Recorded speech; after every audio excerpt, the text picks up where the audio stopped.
Boa tarde, pessoal. Tudo bem com vocês? Oi, sou a Helena aqui da Inove. Boa tarde, professora. Como é que você Boa está? tarde, Helena. Eu tô bem, e você? Eu tô ótima, eu tô ansiosa aqui para nossa segunda, né? Um segundo episódio aqui da nossa sessão da tarde, né? Para quem não sabe, dando aqui uma leve explicação, tá, gente?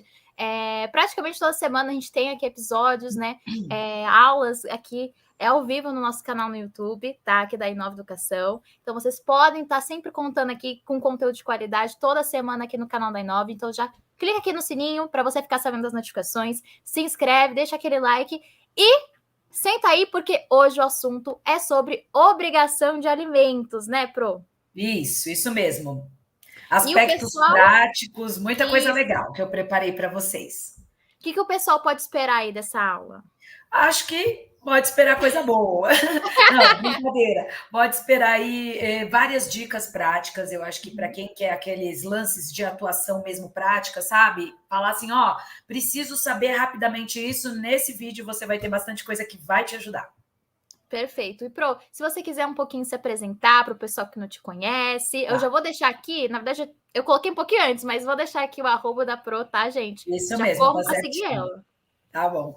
E aí, pessoal, tudo bem? Sou a Camila Cury, tá vendo aí meu Instagram, então me acompanhe. Bom, sou advogada na cidade de São Paulo, já tenho aí uma atuação há mais ou menos uns 13 anos, não vou contar muito, né, Helena, senão entrega muito a idade, então vamos dar uma amenizada, né?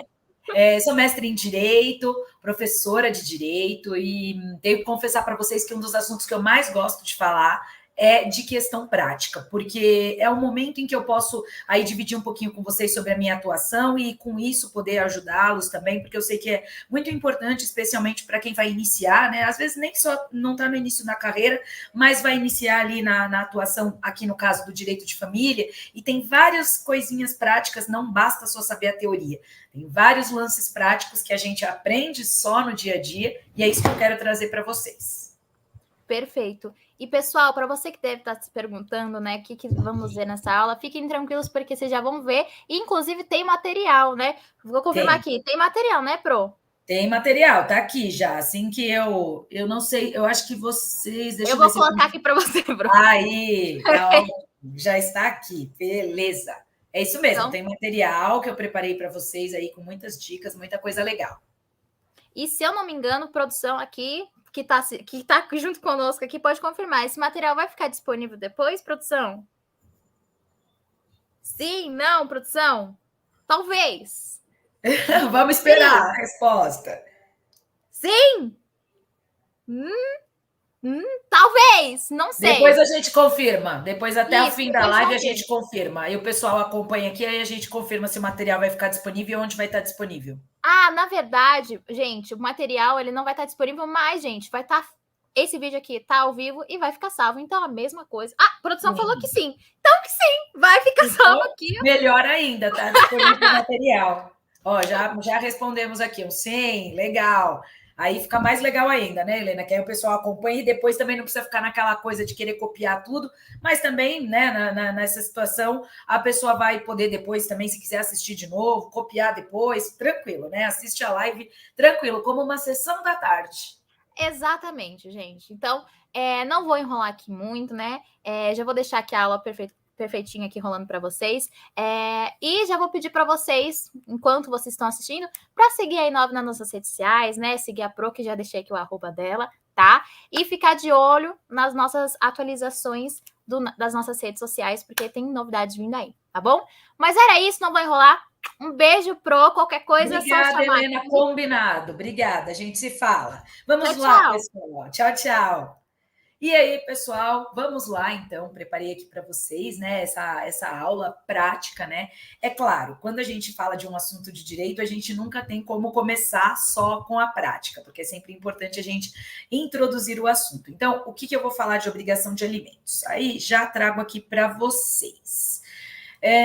A primeira coisa, né, a gente tem lá no 1694 o que são os alimentos, e é importante a gente entender, porque muita gente fica na cabeça que uma obrigação de alimentos é só aquilo que é necessário para a pessoa, né, o arroz com feijão, e não é só isso. né? A obrigação de alimentos ela é muito maior, ela é composta de diversos aspectos, né, daquilo que a pessoa necessita para sobreviver. E aí é por isso, então, que eu já trago para você o que diz o 1694. Mas calma, você que começou a assistir agora falou, já vi que é mais do mesmo, vai jogar um monte de teoria. Não, é só pontos, né? São pontos em que eu vou pincelando para você de teoria para depois eu poder te dar as dicas práticas que você precisa, tá? Então, o 1694, ele vai dizer para nós que os alimentos são os valores que podem ser pleiteados entre os parentes, cônjuges ou companheiros, para que possam viver de modo compatível com a sua condição social. Isso é muito importante para a prática, especialmente quando a gente vai advogar ali para o alimentando, né? Porque muitas vezes fica naquela situação, o pagamento é isso, é isso que a pessoa necessita para sobreviver. Tem gente que fala, né? Será que o filho daquele jogador famoso brasileiro, precisa de uma pensão, sei lá, de 100 mil? E a gente tem que pensar que, é claro, né? Quanto mais a pessoa tiver possibilidade de pagar, melhor. Por quê? Porque isso vai atender à condição social daquela pessoa. Quanto menos tiver, infelizmente, que é a realidade da grande maioria, isso vai ter que se adequar àquela situação, né?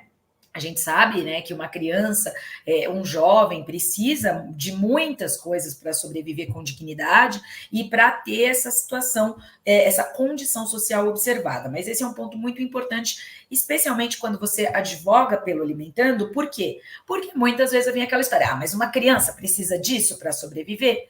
Talvez ela precise de menos. A gente sabe que uma criança vive com menos. Aí é o ponto-chave. Só que para manter aquela condição social, se é uma criança que estuda em escola particular, que tem um valor de mensalidade, tudo isso precisa ser observado. E isso você, enquanto advogado, precisa se atentar, certo? Porque está na lei e a gente precisa fazer valer na prática, tá? Bom, aí eu trouxe um conceito doutrinário do professor Conrado Paulino da Rosa. A fixação da pensão alimentícia é uma expressão da solidariedade social e familiar. Vocês vão ver aqui ao longo da live que eu vou bater mais no ponto dos alimentos fixados entre parentes. Não tanto aí, né? Não vou focar na obrigação que decorre ali da dissolução do casamento ou da união estável. Até porque hoje, a gente pode até depois ver com o pessoal da Inove uma outra live sobre isso, porque hoje essa obrigação é muito restrita. Né? O judiciário tem um olhar ali muito limitado sobre essa obrigação. Então, vou falar mais na obrigação ali de pais, né, que os pais devem prestar aos filhos, que é o que a gente tem no dia a dia e que é muito importante a gente conhecer para a nossa prática. Bom, o que a gente também precisa atentar que a gente tem um binômio, que é o binômio possibilidade e necessidade. Então, ao mesmo tempo em que eu vou olhar as possibilidades do alimentante o que presta alimento, certo? Eu preciso olhar quais são as necessidades do alimentando. E aqui vem essa questão da condição social. Porque quanto melhor, né, quanto mais você demonstra que é uma condição social ali, dentro, né, daquilo que a pessoa costuma viver, melhor, né? Então a necessidade precisa adequar isso, porque muitas vezes a pessoa, como eu disse, tem a necessidade, o mínimo para sobreviver, pode ser menor do que aquilo, mas aquela pessoa, para manter aquele padrão, aquela condição social, vai precisar de mais. Outro ponto importante, aqui é legal porque a gente precisa muitas vezes, digamos que convencer, né, o porquê que o nosso cliente precisa fixar alimentos, né, e isso, por que a obrigação alimentar precisa ser fixada. Às vezes você conversa com alguém, um potencial cliente, a pessoa fala, mas ele já vem pagando espontaneamente, ou pode ser a mãe também, tá? Não vamos focar aqui só que o pai paga alimentos, a mãe também tem que pagar. Ela já vem pagando espontaneamente. Pois é, mas se não está fixada judicialmente essa obrigação, não é possível a execuibilidade, ou seja, essa obrigação não é exequível, não é exigível. Eu só posso ali cobrar judicialmente aquilo que já está fixado, ou numa decisão judicial, ou que, por exemplo, foi fixado num acordo que foi homologado judicialmente. Tá? Então é importante a gente atentar para esse ponto. Uma obrigação verbal ali, combinei com o pai do meu filho que ele vai pagar alimentos. É importante? Só que em um eventual descumprimento não vai poder ser exigível essa obrigação, tá? Outro ponto que eu quero destacar para vocês aqui na nossa live é o seguinte. Nesse ponto aqui, advogando pelo alimentando, Na verdade, aqui é advogando pelo alimentando mesmo. Eu ia falar do alimentante, mas nessa live a gente vai focar no alimentando. Bom, você vai advogar, né, para aquela criança que precisa que se preste alimentos. Aliás, um ponto que me veio aqui agora que eu não coloquei no material, mas que a gente precisa tentar. Não esqueça que menor de 16 anos precisa ser representado. Tá? A procuração, então, que você vai colher do cliente, né, é em nome da criança representada pela mãe ou pelo pai, enfim, ou pelo guardião, por aquele responsável pela criança, que é muito possivelmente aquela pessoa que vai te contratar, tá? Então, não esqueça disso. Tá, Camila, e depois, entre 16 até completar 18, tem que ser assistido, porque aí a gente já não tem mais um absolutamente incapaz, mas um relativamente incapaz que precisa ser assistido. Não esqueça desse detalhe, tá? Porque a procuração muda, a procuração é assistido por mãe, pai, enfim, por aquele guardião, ou representado por a depender. Então, até 16 representado, entre 16 e 18 assistido. Tá. Isso tudo bem, é mais simples, né? Mas é um aspecto formal importante. O que você precisa observar? Vamos pensar que você vai começar a atender aquele cliente. Você precisa observar, né? Você precisa ter informações a respeito da situação econômica das partes. E uma coisa que eu percebo que as pessoas esquecem, os advogados esquecem, é de saber, inclusive, qual é a situação do alimentando. O alimentando que tem ali, né? Está sob a guarda da mãe. Qual que é a situação da mãe? Não, mas eu não preciso saber disso. Precisa, porque quanto mais você tiver informação, mais rica fica a sua petição inicial. Então, sim, você precisa saber disso. Você precisa saber, né, se a mãe trabalha, porque muitas vezes essa mãe, antes do ajuizamento da ação de alimentos, ela está ali arcando com 70%, 80% dos gastos daquele filho.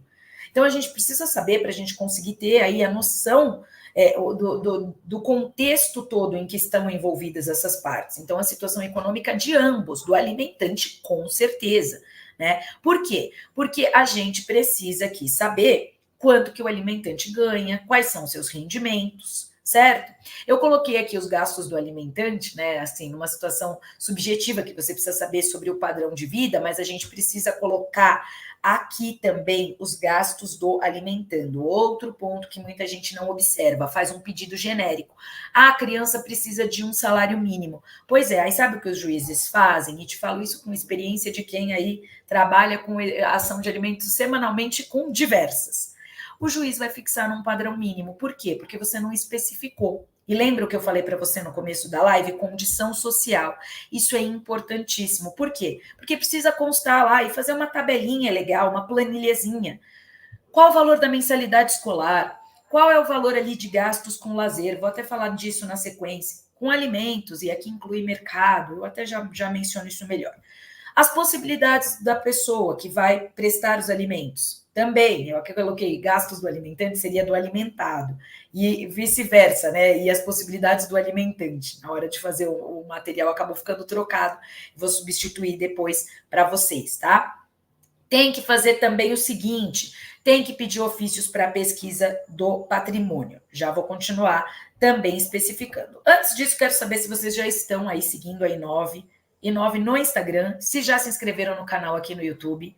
Importantíssimo, então, no Instagram, i9.educação. Aqui também, tá? Para você se inscrever no canal, se inscreva, porque eu já sei aqui que o pessoal da I9 já me passou nos bastidores que sessão da tarde agora vai ter. Vamos ter muitas sessões da tarde para vocês. Então, fiquem atentos. Eu mesma já tenho aí algumas outras agendadas, então já fiquem atentos, tá? E não esqueçam, é claro, de deixar o like para nós aqui no vídeo, se inscrever no canal, porque tudo isso faz diferença.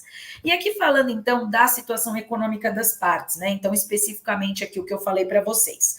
É necessário ter uma planilha com os gastos do alimentado ou do alimentando. Eu coloquei alimentante nesse vício de escrita aqui que eu vou corrigir. Mas é sempre daquele que vai receber alimentos. Você vai falar do alimentante também, já. Mas que gastos são esses? Como eu falei, tem que pontuar tudo. Despesas com educação, com alimentação, despesas com vestuário. Por exemplo, a gente pode ter que o alimentando é uma criança, é um bebê. E tem que incluir aqui gasto com fralda, por exemplo, que é né? Aqui, vocês que assistem, que são pais e mães, né? Que têm aí, às vezes, já filhos crescidos, mas sabem que é uma das coisas mais caras, especialmente de crianças pequenas, né? Então, tem que ter esses custos, tem que estar tudo pormenorizado. Despesas com lazer. E aí, tem uma coisa que muita gente esquece, as contas de consumo. Ah, Camila, mas por favor, né? Contas de consumo, vai pagar uma conta de luz, de água, vai entrar na conta? Vai. Por quê? Porque quando a gente vai fazer ali a porcentagem, a gente precisa apurar qual é o percentual relativo àquela pessoa. Vamos pensar, por exemplo, que a criança mora só com a mãe. Ah, e ela gasta ali de luz, sei lá, ela gasta... A conta de luz é R$50 por mês. Difícil, né? Porque geralmente é bem maior do que isso. Vou colocar R$100 para ficar mais plausível. R$100, 2 pessoas, certo? R$50 para cada um. Pois é. Aí vamos pensar, o pai vai arcar com R$50 da conta de luz? Não, não integralmente. Mas ele tem que arcar com 25. Por quê? Porque os outros 25 são de responsabilidade da mãe, né? Enquanto ali, enquanto residindo na casa e enquanto arcando com metade dos custos do menor. Mas tem que colocar, porque é um valor que faz diferença, assim como aluguel e condomínio, ainda que não seja uma despesa totalmente ali deste menor, é uma despesa do menor, certo? E as pessoas esquecem disso. Várias vezes eu vejo o advogado não colocar esse tipo de informação. E tem que colocar, tá? Tem que comprovar, inclusive, com comprovação, né? Com despesas ali, com notinha de supermercado. Eu costumo falar assim para os clientes, né? Vai juntando tudo. Antes, inclusive, de entrar com a ação, é interessante que você faça uma pasta, né? Pode ser uma pasta aí eletrônica, que você vai arquivando todos esses documentos. Ou uma pasta física mesmo, quem é mais do papel que nem eu, vai colocando nessa pastinha. Por quê? Porque na hora de entrar com a ação, você precisa de todas essas informações, tá? Então, lembrando, eu não consigo riscar o material aqui, mas é alimentando aqui os gastos que eu peço para você lembrar de fazer uma planilha pormenorizada. Depois eu altero o material e libero para o pessoal da Inove, tá? Foro competente, outro aspecto prático. Onde que eu vou apresentar a ação? Qual é o juiz competente? O CPC fala lá no 53, inciso 2, que o foro competente é do domicílio ou residência do alimentando. Então, pensando aqui num menor, né, vai ser o foro do domicílio ou residência do guardião, tá? É lá que tem que ser apresentada essa ação. Cabe tutela de urgência, tá? Então, a gente tem aí essa possibilidade de pedir tutela de urgência. Já vou dar um spoiler aqui, espero que o pessoal da Inove não me mate, mas já vou dar um spoiler que teremos uma sessão da tarde em que eu vou falar um pouquinho com vocês de tutelas de urgência, porque é um assunto muito importante para a prática também civil, né? Então, na área da prática civil, a gente tem uma relevância muito importante. Na ação de alimentos, posso pedir? Pode. Embora a ação de alimentos ela tenha um rito próprio, os juízes admitem que a gente faça pedidos de tutela provisória de urgência com fundamento lá no 300, tá? E aí, então, você vai apresentar os requisitos, probabilidade do direito, eu acho que é mais simples, basta você demonstrar que existe uma relação de parentesco, né? Então, com a certidão de nascimento, a probabilidade do direito está ali, né? Essa criança precisa se alimentar e tem alguém ali que precisa arcar com essa obrigação. E, por outro lado, a urgência. A urgência também é inerente a essa obrigação de alimentos, certo? Outro ponto, de novo aqui, invertido está o negócio, sobre aí as possibilidades do alimentante. E eu acho que esse é um dos pontos mais complexos e que diria que o ponto-chave aqui da nossa sessão da tarde. Muitas vezes a gente percebe uma dificuldade da parte autora demonstrar quais são as possibilidades do alimentante.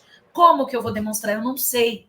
Ainda se as partes acabaram de se separar, por exemplo, é um pouquinho mais fácil, porque a parte, né, aquela que está com a criança, tem conhecimento da situação ali do ex-cônjuge, do ex-companheiro, tá? Mas se não, às vezes é uma situação ali que essa relação já foi uma maternidade ou paternidade solo, já não tinha tanto contato, às vezes decorre de um relacionamento ocasional. E aí? E aí que, assim, é importante trazer para a ação de alimentos. Esse pai, essa mãe, trabalha com vínculo empregatício? E se você não conhece essa situação, tem possibilidade, já vou falar aqui embaixo, de saber, tá? Tem como pesquisar isso no próprio processo. Não podemos nos esquecer que a obrigação de alimentos, ela vai ser fixada em cima do valor bruto, tá? Camila, do valor bruto que a pessoa recebe? Sim. Ah, mas tem descontos, não tem? Tem desconto ali, a pessoa foi descontada, sei lá, porque chegou atrasada ou porque tem um plano de saúde. Os únicos descontos que são afastados para fixar os alimentos são os descontos obrigatórios, tá? Então, por exemplo, contribuição previdenciária, né? Se tiver contribuição sindical e FGTS. São os descontos que são afastados ali e a obrigação de alimentos vai ser fixada em cima do valor bruto, exceto esses valores, tá? Tem que saber se a pessoa recebe por comissão, porque hoje a gente tem muita gente que recebe um fixo baixo, mas trabalha mediante comissão. Isso é muito importante, porque muitas vezes o alimentante fala, eu recebo R$1.000. Mas não é bem isso. R$1.000 é só o fixo. Por quê? Porque essa pessoa recebe comissão. Recebe prolabore, por exemplo, é sócio de uma empresa. Ah, não tenho vínculo. Então, não tem vínculo, mas tem uma empresa, é um empresário, recebe prolabore, retira prolabore. Aí vem essa ideia, tem empresa ou é profissional autônomo? Se tiver essas informações, precisa constar. Recebe valores extras da empresa? Tem mais de uma atividade laborativa? Afinal, não é nenhum segredo. Hoje, a gente sabe que a gente vive num país que as pessoas têm múltiplas atividades, né? E tem outras fontes de renda. Às vezes, a pessoa tem fontes de renda aqui pela internet, ela faz vendas, ela faz cursos, ela dá palestras, precisa ter essas informações. Tá, Camila, ótimo, mas e se não tiver o conhecimento? Tem aí a possibilidade de se pedir ao juízo alguns ofícios. Por exemplo, para saber se a pessoa possui vínculo empregatício ou se recebe, de repente, um benefício previdenciário, ofício para o INSS, tá? Então, tem a possibilidade de pedir que seja oficiado o INSS para que se demonstre se essa pessoa tem algum vínculo empregatício ou, de repente, se ela é aposentada, recebe um benefício. Vínculo, ofício para a Receita Federal, para saber a situação financeira. Aqui, hoje, as pesquisas são feitas por meio do Sisbajude. O Sisbajude é um sistema integrado, né, que vai aí fazer pesquisas entre o banco, as pesquisas com a Receita Federal, o Banco Central e o Poder Judiciário, tá? Então, o sistema Sisbajude permite que o juiz faça essas pesquisas e aí a gente tem lá interligados o Infojude, o Renajude, para quê? Para saber se tem bens no nome da pessoa, se tem ali contas, aplicações financeiras, certo? Se tem movimentação financeira nessas contas, Renajude tem carros, enfim, então dá para pedir. E, aliás, quando não se tem um conhecimento completo, o alimentando tem que se usar dessas práticas, desses mecanismos aí, para poder chegar, né, a essa situação, quais são de fato as possibilidades do alimentante, ok? Outra coisa que muita gente não leva muito a sério, essa história aqui, ó, sabe o que acontece aqui do outro lado da telinha? A gente fica postando coisa na rede social, né?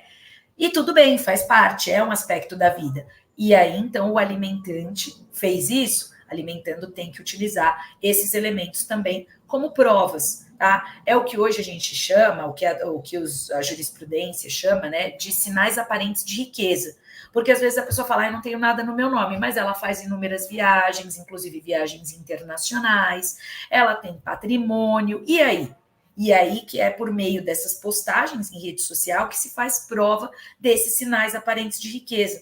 Porque às vezes os ofícios não trazem tantas informações relevantes, mas essas provas são importantes. Aqui, inclusive, é legal, se a pessoa tem condição financeira, né, não dá apenas o print de tela, isso é muito inseguro, mas comparecer a um cartório e fazer uma ata notarial com aqueles elementos que constam nas redes sociais, porque ali a gente consegue fé pública dessas provas, tá? Então, essa é uma outra dica que eu deixo para você. Outros pontos importantes. A obrigação alimentar, uma vez fixada judicialmente, ela não é até aos 18 anos assim, ó. Ah, a pessoa fez 18 anos, acabou? Não é automático, tá? Então, é muito importante que você oriente sempre aí o seu cliente que o cancelamento da pensão alimentícia vai acontecer para o filho que atingiu a maioridade somente após decisão judicial. Então, uma vez fixado judicialmente, apenas decisão judicial ou acordo homologado judicialmente faz cessar essa obrigação, tá? Súmula 358 do STJ, a gente não pode esquecer. Outra coisa, muita gente fala assim, a obrigação de alimentos é 1/3, não é, doutora? Não é, doutor? Às vezes não vão chegar e falar isso para você? Não necessariamente. A lei não fala que a obrigação de alimentos é 33% de quanto o alimentante recebe, ou 30%, ou 20%. Isso depende da produção probatória. Por isso que a produção probatória é essencial, tá? Por quê? Porque vai variar. Se essa pessoa, por exemplo, tiver outro filho, esse percentual vai cair, não vai ser 1/3, não vai ser 30%, vai cair lá para 20, 25, às vezes até menos. Então, por isso que nós, advogados, precisamos ter uma visão completa da situação, tá? E tentar passar isso na medida do possível para o juiz.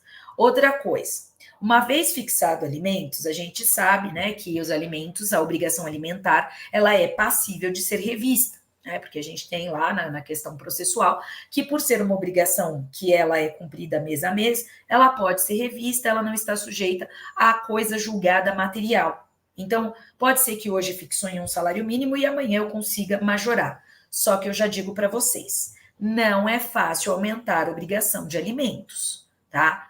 Nem diminuir. Já fica a dica aí para quem assistir e porventura for advogado do alimentante. Não é fácil nem aumentar e nem diminuir. É possível sim, por meio da ação revisional, porém não é fácil, tá? E agora, já encaminhando aqui para o final, porque a gente tem aqui só, né? Nossa sessão da tarde é mesmo um bate-papo aqui, para a gente apresentar alguns pontos importantes. A gente tem a questão de, uma vez fixada essa obrigação, é possível a execução?